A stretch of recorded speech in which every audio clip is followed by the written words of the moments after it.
As far as process, I think once I'm able to sit down and obviously talk with you guys, see what the vibe is. After that, I kind of make my own board and do my own research. I envision prior to shopping and I go in looking for those specific pieces. This is our process for the holiday shoot. We've already done the fitting, so we've narrowed down for each model, each look.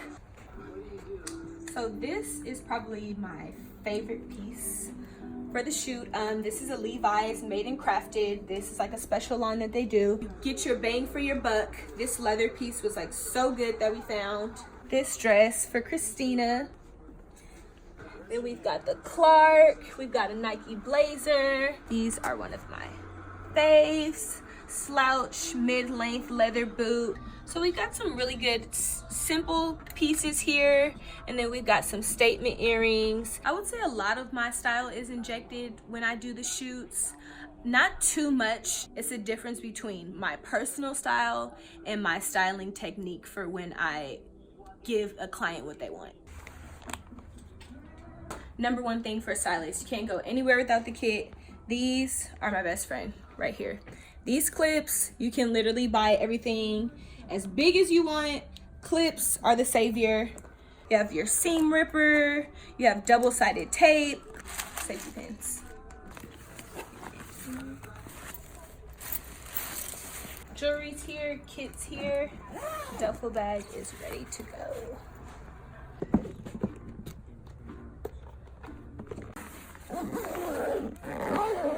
I'm a person who uses my notes 100%.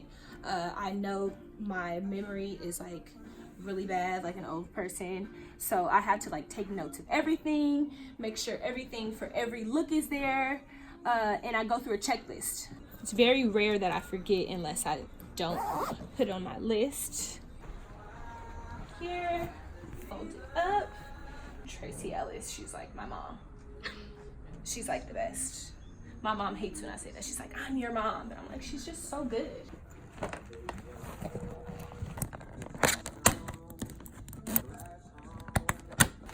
So every stylist knows, garment bag, bestie. Everything can't be folded up. Some stuff has to be garment bags. So I usually put the heavier pieces so that we don't have to worry about them wrinkling up. T-shirts are a lot easier to pack up in a suitcase, take out, and steam. But these bigger pieces, we don't want to have to worry about. I think the more that everyone's on the same page, energy's good on set, it kind of creates a good atmosphere and you get a good outcome. The better the atmosphere, the better the vibe, the better the shoot. I finished packing, getting ready for the CALPAK holiday shoot 2019. See ya.